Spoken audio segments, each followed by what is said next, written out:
Hello, everyone. Welcome to It's Sybil. I am Sybil Wilkes, and it's Cameron Riley Day. How are you, Cam? Oh, I am doing great. Beautiful day in Chicago, reaching a high of 55 degrees outside. Wow. Nice try there, young man. We were 79. Oh, And it is still a beautiful day. The sun is still out, even at this late hour, and we're glad for it. I don't want to rub it in, but I really needed this sunny day. I really oh did. no, it's fine. It's fine. I'll just take my 20 degrees colder But somewhere I else. I know what it's like to have a really nice day in February in Chicago. You take it and kind of revel in it and roll around in it and enjoy it because they don't come that often. I understand. Yeah, yeah. I mean, it's supposed to be low mid 20s, high mid 50s. Only in the Midwest, man. Only in the Yeah, Midwest. yeah. Actually, yesterday it was freezing overnight, and it went up to the 70s by the end of the day. And today we're close to 80 degrees. And speaking of tropical weather, hello, Damon. How are you? I'm good. How's it sounding? Because it's really bad internet here. Oh, You're no, coming through. not bad internet. You're coming through very well. Okay, well I'll do a little bit. I got an event I gotta get jump out to, but I definitely want to come on and say hello for a little while. So hello. Great. All right. Hello. Hello. How you doing? Damon, you're on a cruise. You're Yeah, working this week. yes, the Capital Jazz Super Cruise. So Nice. right now Nice. we're docked in Aruba, um, and so it's nice. Any chance you'll get to visit your money, as we used to call you, Cayman Damon, in this That on this that was cruise? in Cayman. Um, yeah, the only unfortunate is El DeBarge was supposed to perform, and of course he lost his Oh, mom. oh, that's right. I'm so sorry. Yeah, yeah, that's very tragic. We had an opportunity, I think it Yeah, was a couple of times on the I show knew to this was speak. gonna happen. Yeah. So we have a delay here, but we'll sally forth, as Yolanda likes to say. So we're talking about with the good weather where we are, but we have a great interview today, Yeah. and as a result of Cameron's fine work in the newsletter, the What You Need to Know newsletter, we'd love for you to subscribe. Please go to sybilwilkes.com and give us your name and your email address, and you will be able to Yeah. definitely participate in our discussions as well as get some really great information. And Cameron, as we mentioned, your story is the jump off for an interview today with the historic new president and CEO of the Big Brothers Big Sisters. His name is Artis Stevens, and the first Black man in that position. And we're also going to have our friend and comedian and mentor, Griff, also co host of the Erica Campbell Get Up Mornings radio show. So I was just telling him before we came on, it's just a couple hours ago that we were talking because I do a live hit with them every Tuesday morning. And he was very excited about coming on then. And Oh, also, cool. very excited about the work that he's doing with the organization. So, Cameron, instead of giving all of that, because we're going to save that for your segment, we'll talk a little bit about what the other stories are in the newsletter. And as I said, we like to talk about issues that are about and for Black folks to inform and empower. And it may not seem like it's geared for Black folks, but trust me when I tell you, the weather affects us all. And Yes. I had a story about the weather on the West Coast, this atmospheric river that has Yeah. come once again to the West Coast. Cameron, do you have any family that's been affected by this? No, my ancestors did not walk as far as California after the abolishment of slavery. So, no, I do not have any ancestors along the West Coast. No family members in California. But Sybil, what is an atmospheric river? It I've is never heard of that. It is where the warm air kind of churns up. It's like a storm, as it were, but they call it a river, and it's the swirling of the warm weather that just brings about this torrential downpour. And they had it just a couple of weeks ago, and they said, "Phew, we're done with this." And now here comes another one. And it is bringing rain to the south and snow to the north. It's pretty much a state, the length of the state of California. The Sierra Nevada mountains experiencing uh, several inches of snow. They were expecting maybe 8 to 12 inches of snow. Hopefully, they didn't get that much. At least that is the hope. And in the southern regions of California, a lot of rain where they've already had a lot of rain Yes. because of this atmospheric river. And now the rain is just coming down where the ground, the soil can't take in any more rain. And so now you have a lot of Mhm. flooding, and you have a lot of mudslides. And with mudslides come down the trees that were affected by the mudslides. They can't, the roots cannot sustain themselves anymore and hold up. And so you have a lot of trees, palm trees, and other types of vegetation that is now falling over onto roadways and sometimes down onto roadways and causing horrific problems for people. And then, of course, it's California. So you have a lot of people and friends I won't name whose pools are just overrun with rain. And now they have to get somebody in and they have to squeeze all that water out and I put rain heard in. some millionaire mountainside Yeah, mansions were yeah, also yeah. experienced a very close shave, so to speak, over the Exactly, weekend. exactly. And I'm not saying, that they deserve this, but they're problems I am, but that's because okay. because they have insurance and things like this to cover. Although insurance is becoming much more expensive for everyone, um, but uh, Yes, and I must say for my family, they didn't walk to California, but they took a plane or a train, and so and indeed. the generations following have stayed out there. So, but everybody is feeling the pain, even in places where every day is a perfect day in San Diego, but they're getting a lot of this rain there Mhm. as well. And also, I wanted to mention Coy Malone did a story in the What You Need to Know newsletter about racism, if you can believe it or not, in the state legislature of Tennessee. Now, this has to do with the fact that two people, or actually one group and one individual from Tennessee, were being honored by their state legislature, right? Mhm. And it turns out that the group was white, and the individual was a young black woman, both receiving Grammy awards, and so they were being honored or supposedly honored by this. But take a look at it because the white group was honored, and the young black woman, her nomination didn't make it through the process, and Yeah, it is seemingly something that is yeah. I mean, it's hard right shameful. conservatives are like pulling up. They're just pulling out all the stops to interrupt any sort of celebration of diversity um, in every sector. Right. I believe that they are still.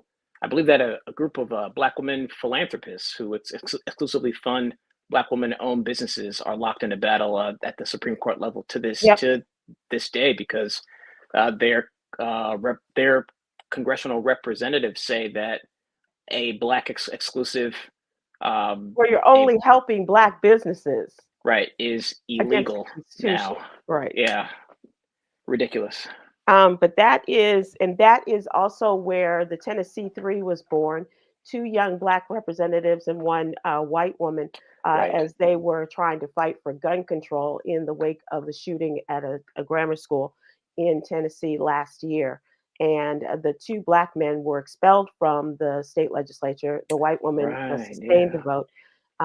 But the two Justins, as they are now referred to. But this is just seemingly just another day in the state of Tennessee. And I know I have friends in Memphis, I have friends in Nashville saying this isn't who we are, but it is who the state legislature is, or Hmm. very well appears to be. So, and also want you to take a look at a couple of things in collaboration with our Black Health Matters segment. Take a look at the article about the missed warning signs of an unhealthy heart. something that we all need to be aware of, and the signs of a heart attack. And CPA to the stars, Katrina Kraft talks about applying for the PPP forgiveness program before March 3rd. The PPP is the Paycheck Protection Program that existed during the pandemic for a lot of people. So the SBA has announced a goodwill exception period through March 3rd, and applying forgiveness will stop your PPP loans from being turned over to the U.S. Treasury. And you know what that means for collections. So those are just a few of the things that we have in the newsletter, as well as Black and Fit 10 foods to alleviate seasonal allergies and foods to avoid. But the pictures of great varieties of fruit, including strawberries and blueberries, some of the favorites there, as well as a little known Black history fact. And of course, we are highlighting these facts, especially every day in our newsletter, but this is Black History Month. And so we keep folks apprised of that, as well as HBCU Corner. The HBCU NY Classic is headed back this fall and will feature Morehouse versus Howard University. And some call that the real HU. So those, and that's September 14th, by the way. So those are just some of the things, a rundown of things. And also we have a birthday shout out.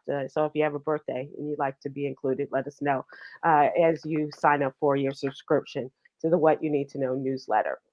All right, young Khameron, we are going, is there anything I missed or anything you want to talk about in advance of your story before we bring in our guests?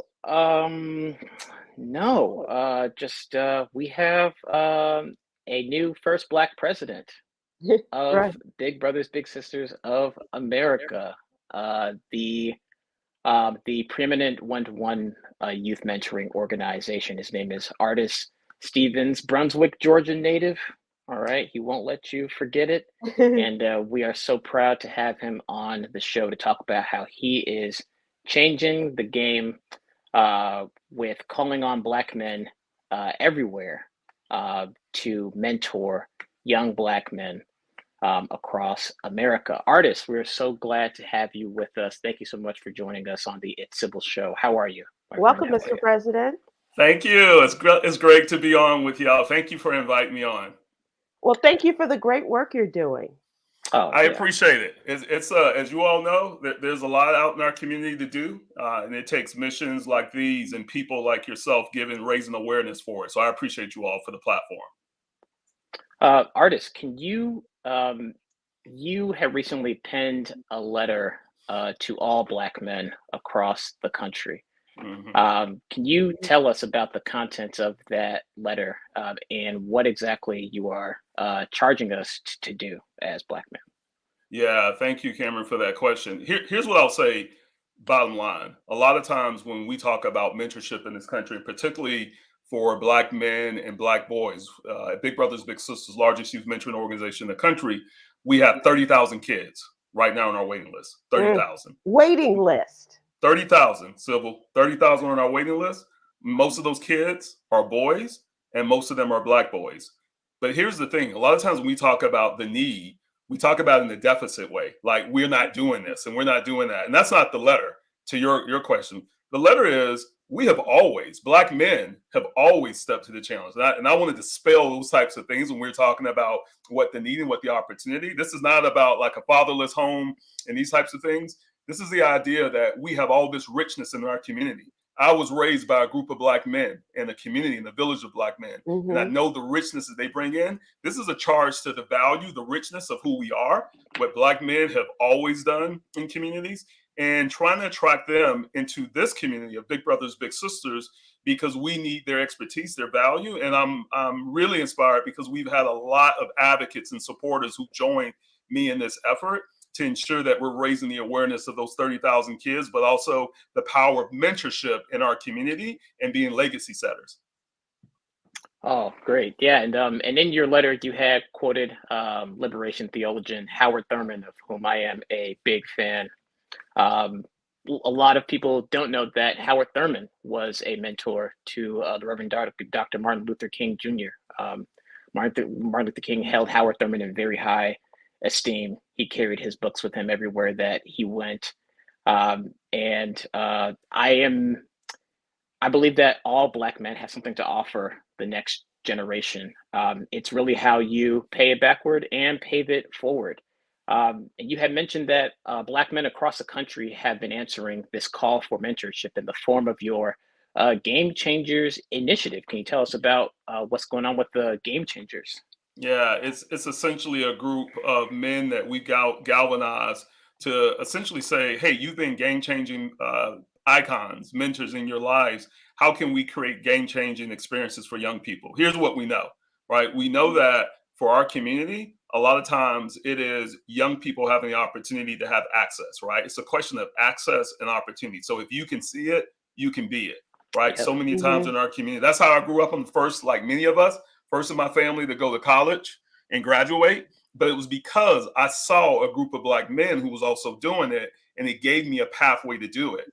That's what we're asking these gentlemen to do, no matter what background industry you're from, to be able to talk about your story, whether the story is something you've done or the story is something that someone has done for you, to show the idea of how someone has given you a hand and giving you a hand up, not a handout, but a hand up to support this idea of what we talk about in mentorship. And that's what Game Changers is about. So we got some of the most incredible industry leaders, everybody like my man Griff, radio personality, right? Who I know bigger connects than here. life, yeah. Bigger than life, right?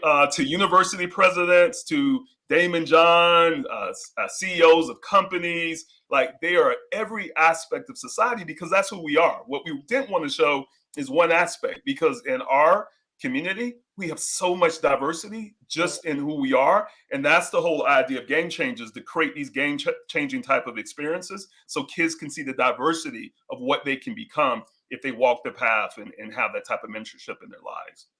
Yeah, and as you mentioned, along with you, we have Griff backstage, and we want to bring Griff out with us so he can tell us about the game-changing experience that he facilitated for some of your littles. Hey, what's up, Griff? What's cracking, man? You don't even need a microphone. Oh, yeah. Sometimes I do. But I enjoy being on mute sometimes. It's so different. Thank y'all for having me, Sibs. You know, I love you. I believe you need to be in the Radio Hall of Fame. You are an amazing. It was fun, artist. It was fun watching District Attorney Fani from Fulton County and going back and forth with Sibs like we was watching football. What a great testimony. She is she watched politics like I love football, like, and she makes it plain. She'll help you understand, but we had a great time. Artist, man, I can't even thank you enough. First of all, and you got to have it in closing for the young people that's watching. First of all, artist, you are a Black history moment. Right. The first African-American human being to ever lead this epic company. You know what I'm saying? You, sir, are more inspiring than I think you even know. Second of all, to be in this group with these names, man, Damon John and Sway and Aloe Black, and to have my mama show her friend a picture of me in Times Square. That's right. You understand me? But here's the best part. It's your giving spirit that's contagious. And with Game Changer, we just want to show. So they had some people come to Radio 1 in Atlanta, 4 young kids, 2 juniors and 2 freshmen in high school. And after I introduced them to our general manager and showed them where the salespeople are and all that, then I brought them on air. I brought them on an R&B station and a classic station and a hip hop station and Get Up More with Jacqueline Carr. And I could see a light bulb go off. You know, yeah, you can really see it happen. Wanted to be a comedian since I was 3 years old, and I never met one until I became one. And I just had so many questions. And to be able to do that to a young person, right, you will change their life. You will. And it's not just about the athletes. We got a bunch of athletes. We got a lot of scholars as Game Changers as well. But it's the small thing that you partake. You saying the same thing they parents say. Mm-hmm. But when it come from, you know, somebody with influence or celebrity or somebody popular, it just means more. So if I can trick kids, because I'm a parent too, to behave and to be awesome and to grow up and be whatever you like, and then say, oh, you want to be a radio personality? Let me call my friend Sybil so you could talk to her. That's and right. that will change a 14-year-old's life. So it's in closing, I thank you for the honor to serve. Oh, Man, yeah. much love, brother. Let me ask both of you, Griff, we know they came to the radio station. President Stevens, how did you find your way to Big Brothers? What was the impetus to get you into this history-making role? Yeah, so well, I was 3 years ago. So I've been in the role. January was 3 years for me, right? So I've been in the role 3 years. The way I came into the organization was a name, right? And it's a name that many of folks who are watching right now know, and it's Ahmed Aubrey, right? So Ahmed Aubrey was murdered on the streets of Brunswick, Georgia. Brunswick, Georgia is my hometown, right? The street he was murdered on, I tell people all the time, I walked on many times as a kid, right? So I know that community. I know it's a close-knit community and connection to his family. But at the time, what it made me do is it made me step back and to say, hey, what was, not that I wasn't following and doing things in terms of where my dad's a preacher. He always told me about following my ministry. Not that I wasn't following my ministry. My question was I doing everything I knew that God had meant me to be, right? And committed me to be.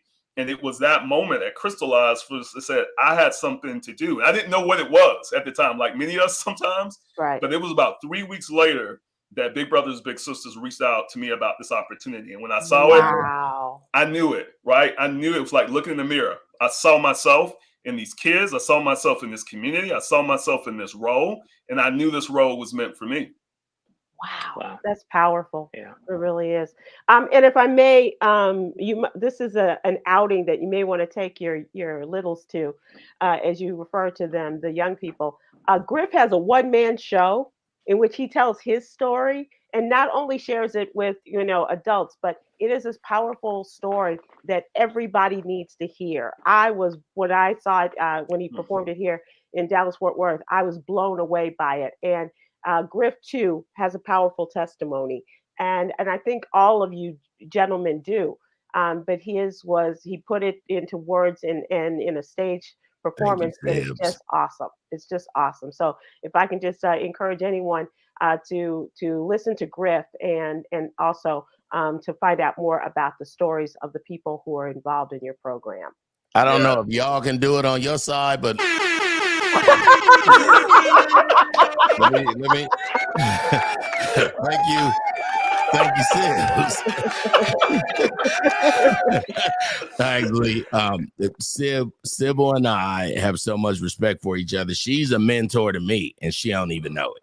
Right. She literally taught me syndicated radio by hugging me in the hallway every morning and by telling me just a little nugget. If you could sit under somebody like Sybil Wilkes for an hour, the things you would have to, I can type 97, 98 words a minute, but you would have to be fat, because 1 hour she is about to throw them at you. She's going to be very intentional. And I took a page out of Sib's book to be that way with young men. I had it's funny because now, Sibs, I don't like villainizing my parents. When you become a parent, your view sway a lot a bit. You know what I'm saying? And my parents were 16 and 17 when they had me, so I wouldn't want a teenager doing anything, let alone taking care of a human being that they made. You know what I'm saying? So I have a lot of empathy and respect for my parents. But I grew up away, man. And I grew up away, and I always wanted good. I just felt in my soul, if it was this much anger and rage and poverty and evil and dysfunction, then it had to be an opposite. It had to be a place where, man, they ain't want you to leave. They start crying when you got to go. When you get there, they like, Griff, Khameron. Like, I just believed in my soul. No way that this is it for me, and to reach that and to go for that. And I had some people saying, I've been wanting to be a comedian since I was 3. I've been saying out loud since I was a child, I'm gonna be a comedian when I grow up. And it be your own family, because they was all like, you can't even read. I'm like, I'm 4. Give me a second. Let me me work I just start walking, like slow down. Like, so I just believe in so much in this program because in the end is when you're done, you want to be remembered by helping. Right. The money, nobody's going to say, he died with 37 million, but children and kids who are now grown-ups will say, he took me aside one time. I was hungry and he just bought me. He didn't even know. I ain't even tell him I was homeless. And, it's those stories. Those people help me. I've lived out. I've been homeless. I've not ate dinner. If you never been hungry, if you haven't ever been hungry before, it is you wouldn't wish that on yourself, let alone kids. Right. So I'm just grateful to be able to be in this program and really do impactful things in the community. You know what I'm saying? When artists told me it was 30,000 Black and brown kids on a waiting list. The waiting list. Mhm. So what can we do? What can we do? Yeah. Here's what we can do, right? And it's not hard, right? We say two things, right, that you can do and you can do simply, right? You can give of your time. And really, when you think about time, a lot of people think, man, this is going to be like a huge burden for me. We're talking in Sybil really 2 times a month and an hour per month, right? In person. We got other ways, even if you don't want to do it like that. Sometimes we just want career mentors where you can do master classes about your experiences. So there are so many different ways you can get involved. All you have to do is go to our website at bebignow.org, and then you can find out more about ways that you can get right involved in your community. The second thing, and Griff just hit on this, is so many times people say, I got to be perfect, right? I can't be no role model, right? Look at all the stuff I did in my past. What we always say is you don't have to be perfect. You just got to be present, right? And in fact, most young people, the young people that we talk to, they want people like Griff talking to them who can relate to what they're hearing, what they're seeing, what they're experiencing in their life. They don't need perfection, right? They just need people showing up and being persistent. So that's the story. And what we need is just more people who would raise their hand and say, hey, there's a way for me to help out. And I promise you, when you get engaged, you won't regret it, because most of the time, 90% of our bigs who are adults say that the young person has made more impact on their life than they made on theirs. So you end up getting more out of it than you think that you gave to it. So it's powerful. Right. And when we're talking bigs and littles, this is called Big Brothers, Big Sisters. Are we also looking for big sisters, or are you covered with that? No, we're not covered at all. So let me give you let me give you real context here. 30,000 is our waiting list. There is 1 in 3 kids in this country that don't have a positive, sustained mentor in their life. 1 in 3 kids in this country, and they're not just boys; they're girls as well. And I'll tell you what we've seen since the pandemic. The fastest growing population, and y'all are going to be shocked when y'all hear this, the fastest growing population we're serving. We traditionally serve school-age kids, 5 to 18. Fastest growing population is 18 to 25 young adults. Oh, yeah. And the reason why is kids are either nearing or graduating, and they're saying, what do I do next? How do I fill out a FAFSA? How do I interview for a job? How do I understand what the things are, right? So when we say we need people at the table, you don't have to be a long-term mentor. You just got to be someone to say, I'm going to give a little bit of my time to give kids some exposure and experience about what they can do next. Right. That's really important. What about background checks and things like that? Are people concerned about the bigs? And amazing question, Sibs. Go ahead and tell them, Art. That's the first thing. So we are an organization that's all about safety, right? So it's about keeping young people safe, and it's about keeping our volunteers safe. So we ensure that if there's any sustainable way, there's a background check that goes on in terms of any ongoing mentorship relationship that you're going to have with the kid. And we do that in partnership. And we also do that in partnership with the families as well. So, because that is like the ultimate foundation thing that we do, is ensuring that our kids are safe. The other thing I will tell you, though, is when you come to what we've had to do and what we make sure is that we differentiate between what's in the background check and what's not. And what I mean by that is, yes, we're not going to have anybody with some serious felonies coming into our organization, right? We're not going to have that. But we're also not going to turn around people that may have had some minor incident that had to do with something, because then you're not getting the kind of people that you need in this mentorship opportunity and experiences that we need in the mentorship. So we have to use a sense of vetting and make sure that we're using common sense approach to ensuring that people come into this community. Do you have is it required that you do one-on-one mentorship between the bigs and the littles, or can you have one big and two littles, maybe a brother and a sister, or two brothers or two sisters? Yeah, great questions. So we have a portfolio, right? So what you can do is you can do one-on-one mentorship, but we're also growing in what we call, you just mentioned group mentoring, right? Which means you can do it one with 3 kids. Sometimes people feel safer, right? With that, Sure. kids feel safer, volunteers feel safer. We also have what you call big couples, right? So that's a spouse, 2 spouses who say, hey, we want to actually do it so that you can do it together as a spouse. So what we've tried to do is to say, we're not going to be this box program that says, hey, here it is, come and get it. Come on. We're going to meet kids in communities where they are, not the reverse, right? So what does kids need? What do communities need? So we're going to create an environment that allows us to be a mission that serves what kids need and meet them where they are in their life journey. So you have a variety of ages here, and Khameron being the youngest, he's probably a little over 21, I'm thinking. What's the age range that you have for your mentors? Typically, it's around about 30, like our average age range is around about 30, about 35 to 55 is really what our age range is. What happens is, and particularly when you're sort of in your younger 20s, a lot of those young people, they're getting to their space of what they're trying to figure out in their life. And what we're trying to do is bring some of those young people back to say, hey, here's some things you can do, because young people need to hear about where you are in your journey in your life. So we need more 20-something, mid-20s, early 30s in this program to be engaged. And a lot of it's now using we got 20 million alumni, by the way, out there. So we're trying to bring our alumni back in to say, hey, this program's impact you. Now here's a way that you can give back as well. Sibs, I want to say shout out to my mother who's watching from California. Oh, nice. And I'm so grateful and thankful that my mom always told me to know what Paul said in the Bible, to be abound and abase. And what that means is to be fine when you're around governmental people and be fine around welfare people. And don't treat them different. Right. Be the same you. And, you know, as I grew up, I didn't understand about. I don't want to be these people different. Look what I thought you was rich if you had blue toilet water. I thought you was rich. I was like, man, in the 5th grade, this girl had blue toilet water. I was like, man, we poor. They made it. But the best part about this is the connection.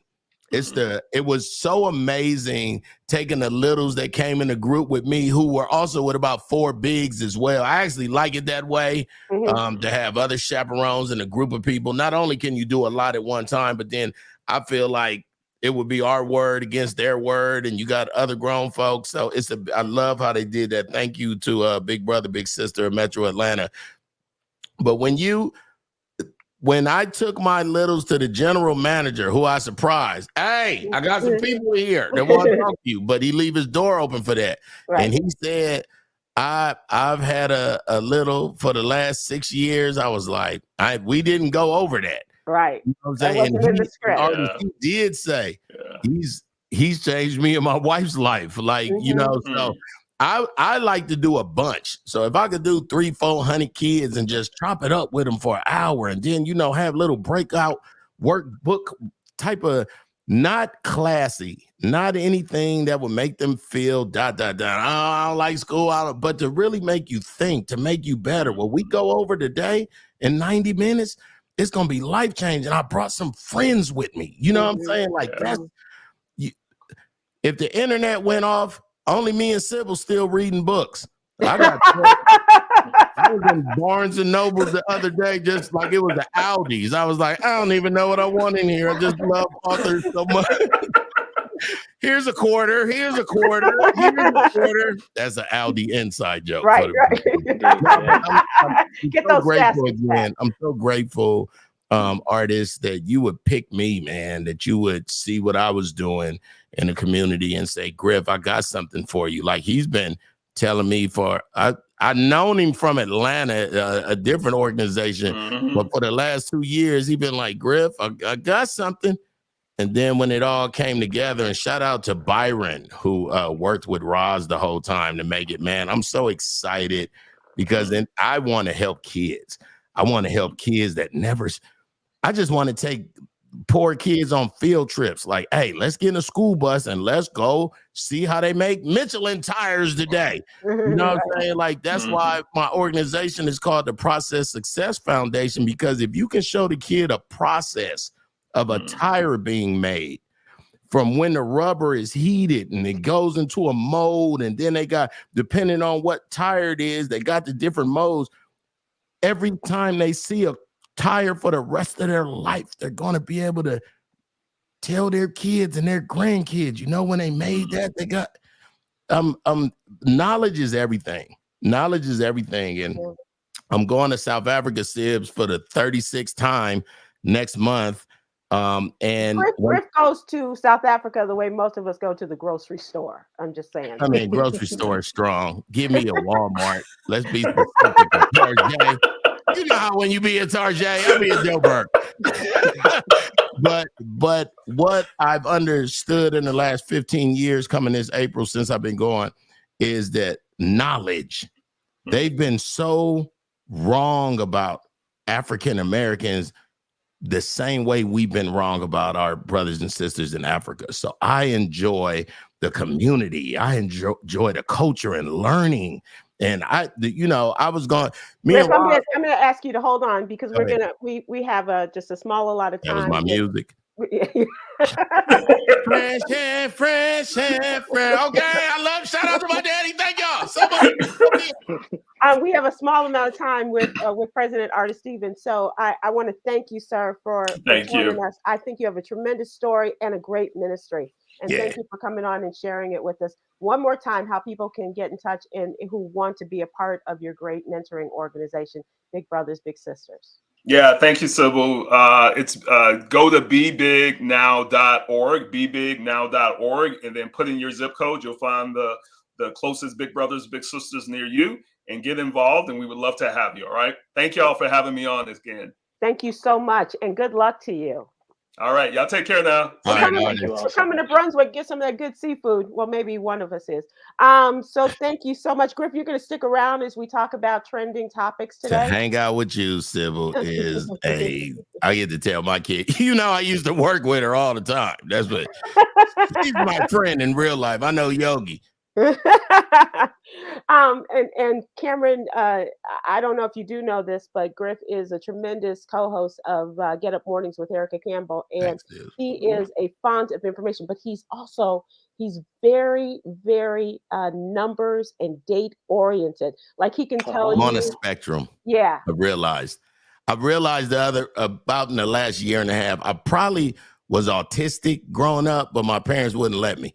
You know what I'm saying? So I had to make quick games in my head and quick understandings and figuring out because if you ain't paying attention to Lenore, it was all bad. So I realized that my being on a spectrum and numbers, it's because I talk for a living. So people want to know numbers and facts. And me and Sybil play roulette with the wisdom, So I'm grateful. Let me tell you something.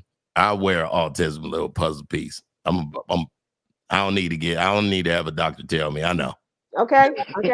But you work it to perfection in many astounding ways. So I'm going to ask you, where are you appearing? Where can folks see you? I know you have a comedy club, so let's start there. What's going on? You can hear me every day, Monday through Friday on Get Up Mornings with Erica Campbell. Check your local listings. I have wanted to say that since I was 9 watching the Gong Show. Check your local listings. Come on, man. And also if you're a sports fan or if you just love to laugh and smile, go check out our podcast. I Hate the Homies. It's me and Rock T and Super Dave from the Ricky Smiley Morning Show. I got a contest going right now for comedians, all Black History Month. Send a 5, go to @2trillion on anything. My website, my Instagram, you'll see the link. If you send us your 5 minutes of stand-up, whatever way you do comedy, we are picking and choosing to bring a comedian to South Africa between March 27th and April 9th. to do 2 the Comedy Fest, one hooked up with Comedy Central Africa. And my man called me yesterday to do another one at the convention center that Eddie Griffin is going to be at. So I'm going to help as many people as I can before I pass, and because people helped me growing up. Right. Mhm. And I don't have a club no more. We looking for a bigger spot. Yeah, We looking for. Yeah, It's the Griff's Comedy Club ain't dead. We just moving. Okay. I'm all down for that. Right. Khameron, if only thing you know about South African comedy is Trevor Noah, which is a great thing. Yeah. You have done yourself a disservice Mm.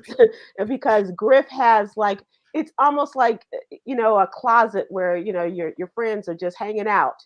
And one by one, Griff brings them onto the show, and then they do their thing, and then he's like, "Okay, time for the next," and he has developed a really great relationship with the Oh, people of South Africa, not just Cape Town, not just Joburg, and you mentioned any other major town or village in South Africa. He is Mr. American, Black American comedy. Wow. And so it's really cool. It's really great. So we'll look forward to that, Griff. What you say? I said we'll look forward to your comedy. I'm here all week. Enjoy the bill.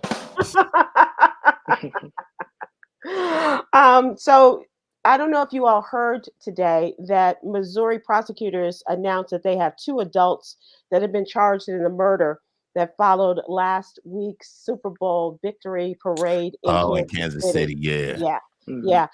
One adult's name is Dominic M. Miller of Kansas City, and the other is Lindell Mays. And both have been charged with 2nd-degree murder, 2 counts of armed criminal action, and unlawful use of a weapon. Now, we know that last week, 2 juveniles were held, but they were not identified. But they say that these 2 men, Miller and Mays, attended the parade, and they were armed with firearms, as is the occasion, as is what people do these days, I guess. Right. As one who does not. The charged men were both shot and wounded during the incident, and the shooting began around 2:00 on Valentine's Day afternoon. A crowd of more than 1 million people were gathering there at Union Station.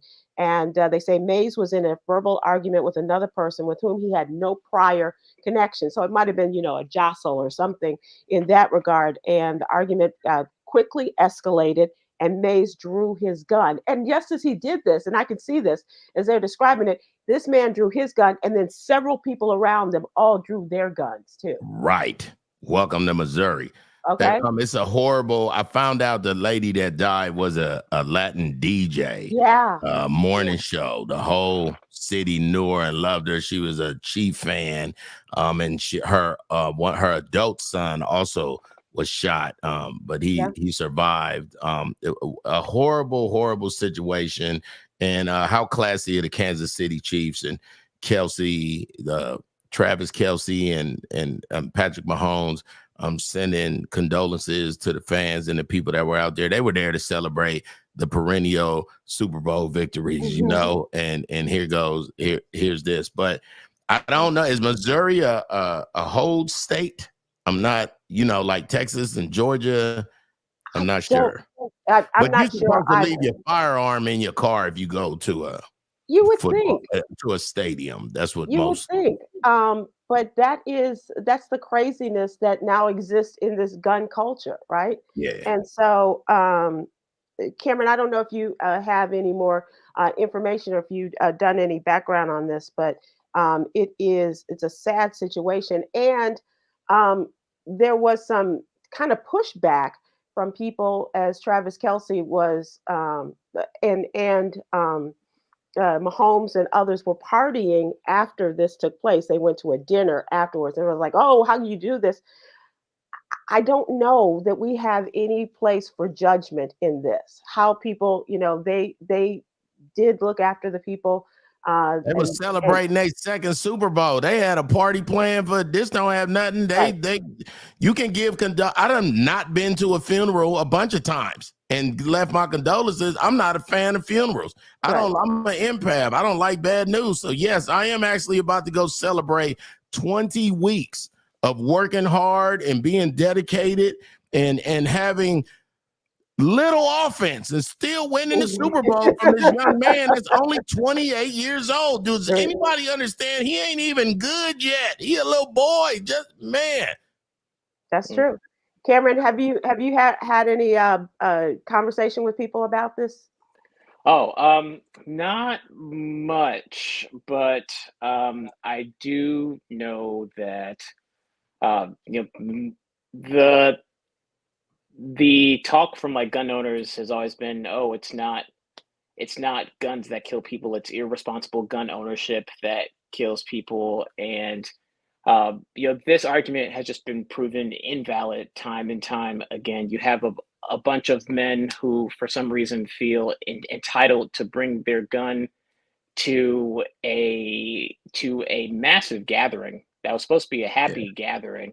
And I can guarantee you all of those men thought that they were going to be the one to, protect the masses from whatever it is that was going on, or protect themselves. And it, like, pulling your gun on someone has never been the solution to solving like a dispute between two people. Right. Ever. Let's chop it up. Let's talk about it. Let's be adults.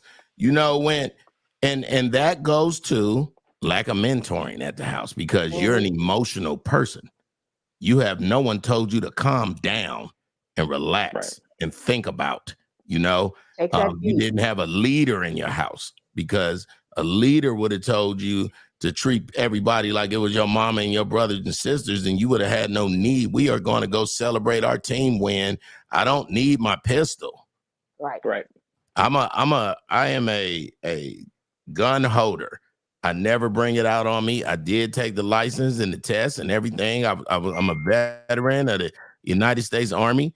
I'm protected, but I would never.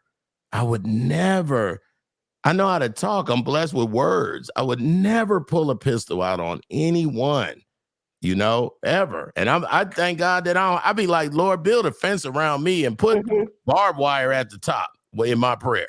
So, yeah, I'm always safe. Griff, I want to give a shout out to our friend and your fellow comedian, Coco Brown. Oh, man, I just heard about that today. You told me, in fact. I just thought about it. Yeah, she recently shared that she lost her home that she shared with her son, Phoenix, to a fire. And she believes that it started as a result of a candle that may have fallen over. And when she discovered it, she was able to get out with her son, her purse, and herself. And they lost everything. And so now members of the stand-up community have joined to help her. There is a GoFundMe. If you'd like to contribute, you can go to One Funny Mama is her website, the GoFundMe. I know that our friends Sherry Shepard and Kim Whitley had a fundraiser for her on their podcast. Oh, wow. Yesterday, good. And they raised over $10,000 in a couple of hours. Good. So, and that's what people are doing. And she's not only is she one funny mama, she's really one good mama. And she's a great mom, and she's a really nice and dear person. And so if it is on your heart to help someone, if you've enjoyed her work, she's done a lot of work with Tyler Perry and other TV shows. 911, right? Yeah. Right.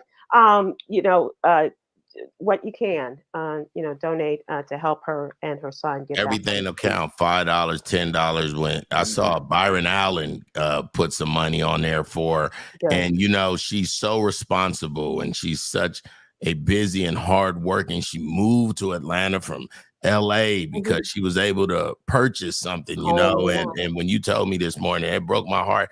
I started comedy with Coco Brown. Right. Started comedy in Washington, D.C. with her. And she's a very, very, very close friend of mine in this comedy fraternity. We out the same class, and we're still doing things from April of 1995. So I'm praying for her. I couldn't get a hold of her today. I've been trying to call her since we talked to you this morning, Sibs. I can't get a hold of her, but I have to imagine that her phone is everybody's trying to get a hold of her. Absolutely. Yesterday, let's close out with entertainment. I don't know how entertaining this is in presidential history, Khameron, maybe for you and me.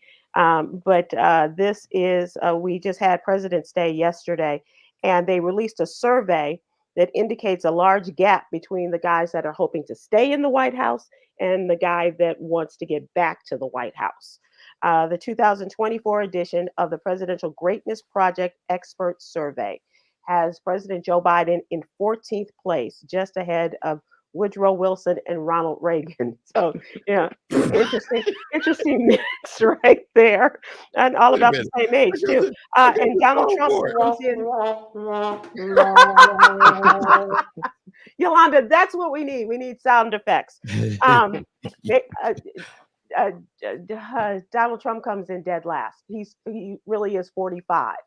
He is the 45th most effective president, behind a fellow president who was impeached, Andrew Johnson and James Buchanan, due to their pre-Civil War leadership. Yeah, those dudes are awful. I thought we was going to talk about them new Air Nixons. So that's what I was going to ask you about, Griff. He has been fined over $450 million, had his businesses taken away from him, and then the next day he was out hawking some Trump shoes at the sneaker con in Philadelphia. So here's what's funny. I know a hustle when I see one. Right. You ever been at the grocery store and the van pull up and say, hey, man, I got to get rid of these speakers, but my boss don't know. I said, sir, I'm grown. And that's an 87 hustle. I'm going to get home. It's going to be bricks in the box. Sir, Trump is running side hustles because he's panicking. He's looking, excuse me, he's looking like somebody who's panicking right now. Those Trump shoes, if you ever been to Chicago or DC or New Orleans and you see the people that's painted in all silver or all gold and they standing as still as they can and you don't know they real till they go, hey, that's what them shoes look like. They so ugly. They're so ugly. How ugly are they? They're so ugly that a mirror was by next to one of the shoes and the mirror said, I'm cool on shoes. I ain't even got feet.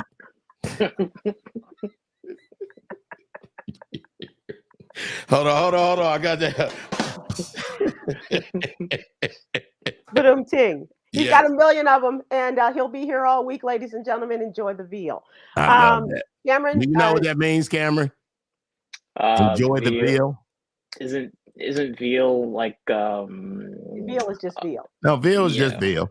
But the saying comes from when the comedians used to be in the northern part of New York, the Picskills, yeah, when they would be on those resorts, they were just filler for, nobody really listened to them. They was just filler, and they would go, all right, I'm here all week, enjoy the veal, because they was the dinner. They were pushing before the dinner. Right, okay. So that's where that comes from. Oh, okay. See, I just mentored you. You are now my little. Okay. All right. And Cameron, now you are qualified to go out and mentor. You out here. Okay. Thank you. Yeah. We're going to wrap this up with our jewel of the day, Yogi's Jewel. And this is perfect for today. And as we thank President Artis Stevens and Khameron for the story, and Griff for you being a big and for being a part of the discussion. Love is an action, not just a feeling. That is today's jewel. So thank you all so much. We appreciate you guys. And Griff, go forth and continue to be as brilliantly talented as you are. Khameron, thank you for all your good work. And check out Khameron's work in our news. Where's my Northwestern stuff? I got nothing. Continue to do the good work. And we encourage you all to check out Khameron's work in our newsletter every Tuesday through Friday in the newsletter. Please go to SybilWilkes.com to subscribe. It's absolutely free. And we will see you all again soon. Take care. Bye, you guys.